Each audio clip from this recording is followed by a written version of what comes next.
Ja, den er fra gruppe 3. Jeg skal lave opgave 1, hvor jeg skal bestemme det punkt inden for polygonområdet, hvor f antager sin mindste værdi.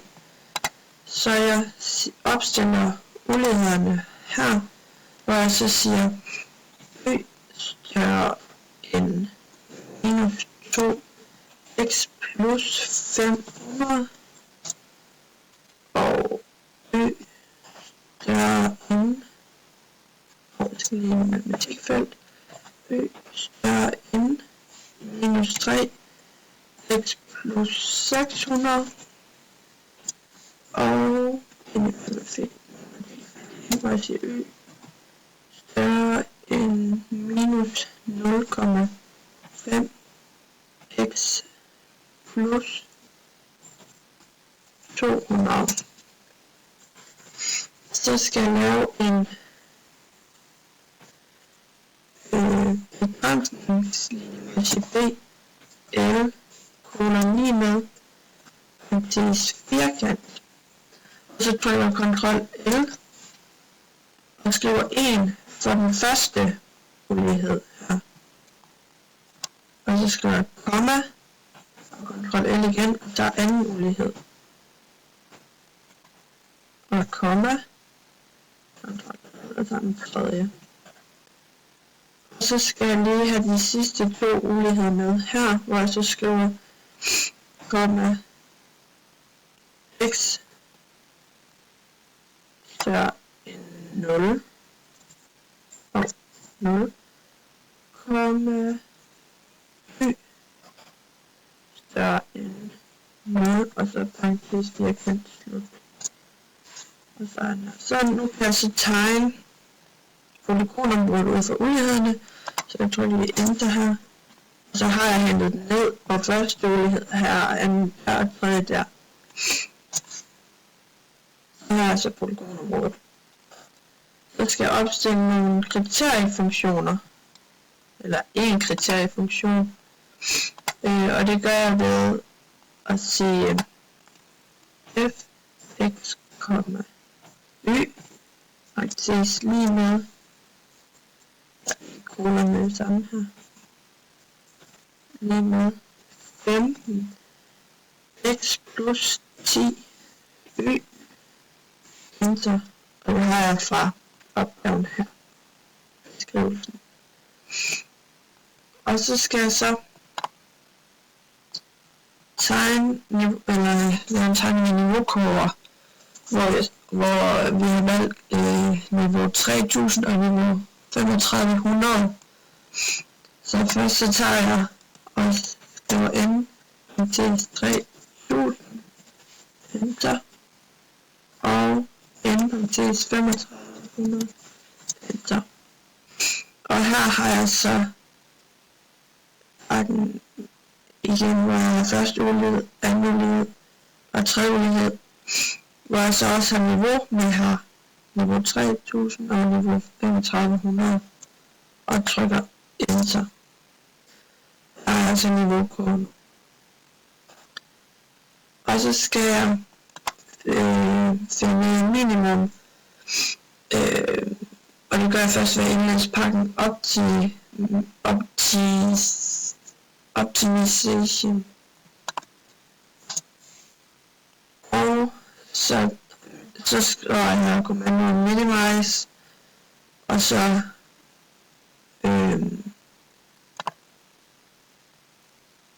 kriteriefunktionen,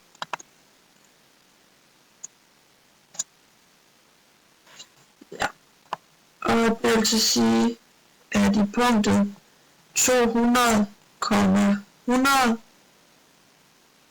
er minimumspunktet. Og så i B, der skal jeg bestemme til interval, hvor koefficienten til x i forskellen for f kan variere, når punktet fundet i spørgsmål A fastholdes som det punkt, hvor f antager sin mindste værdi. Så ned til B igen. Og det gør hældningen på uligheden i punktet, ja, det er minus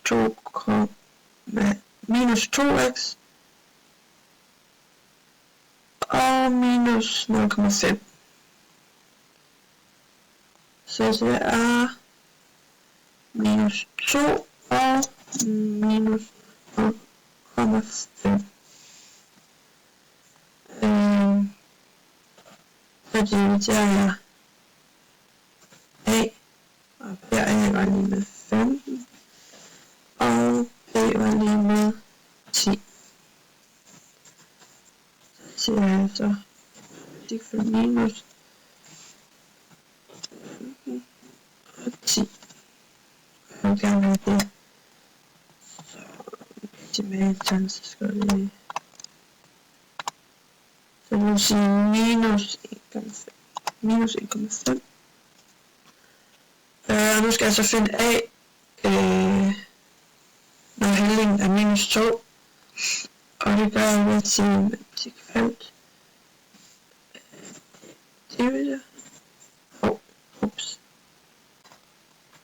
Så skal jeg minus A. Divider. Så skal jeg minus. Sådan der. Minus A divider. Med 10.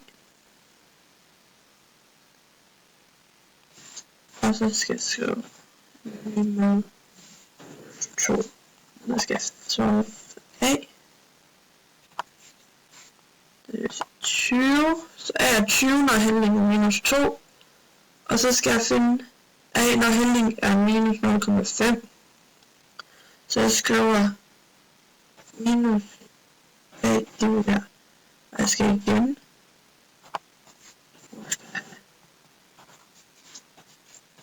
Minus til A.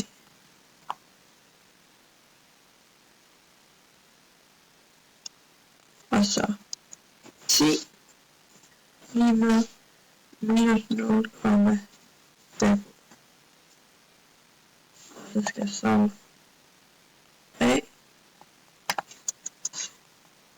og 5. Så A er 5, når handlingen er minus 0,5. Det vil sige, så længe prisen er inden for 5 til 20, og der ikke sker nogle ændringer i produktionen.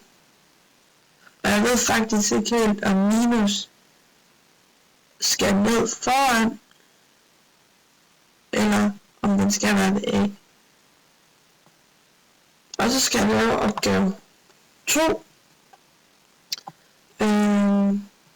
hvor jeg skal beskrive funktionen f ved hjælp af 2 af de overstående analysepunkter. Og jeg har valgt at gøre det ud for nulpunkter og ekstreme. Og for at finde nulpunktet, så tager jeg lige og glemmer den her. Sådan. Og så løser jeg ligningen ved at sige f x, så skal det være lige med 0. Og så skal jeg solve x. Så det vil sige, at punktet på 0 på x-aksen og 16 på x-aksen er 0 punkter. Og så skal jeg finde ekstreme. Og det gør jeg ved at differentiere funktionen. Jeg siger f-marke. F-marke. Sådan. F-marke. Sådan. Og så siger jeg 8 x minus 2, 5 x opløftet i 1,5. Hvor jeg så x finder x.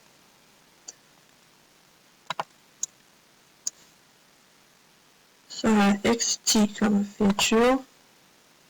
Og jeg indsætter så 10,24 på x plads i funktionen, i den oprindelige funktion, for at finde y. Så jeg siger y lige med 4 gange 10,24 opløftet 2 minus 10,24 opløftet 2,5. Så det vil sige lige med 83,89. Så det vil sige, at ekstreme ligger i punktet 10,24,83. Så ekstreme er 83,89. Og så skal jeg i B tegne grafen for funktionen f og markere på grafen de fundne resultater bestemt i spørgsmål A.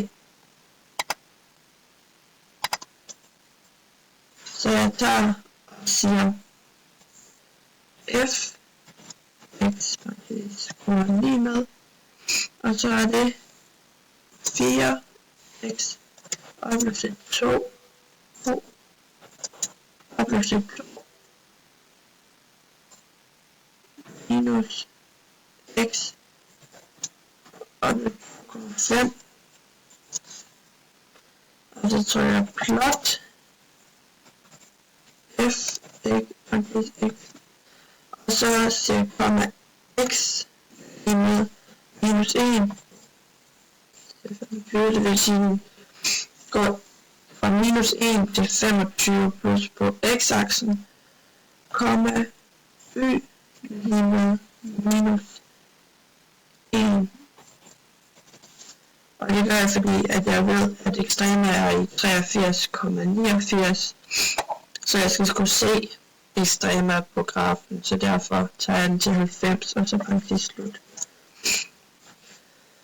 Og her har jeg så grafen, hvor jeg så skulle tegne nulpunkter og ekstremer. Jeg tager først lige og sætter drawing, og så der, og så tegner jeg nulpunkt i 16, den var der, og nulpunktet i 0, den var der, og så tegner jeg ekstreme der. Og så er jeg vist færdig.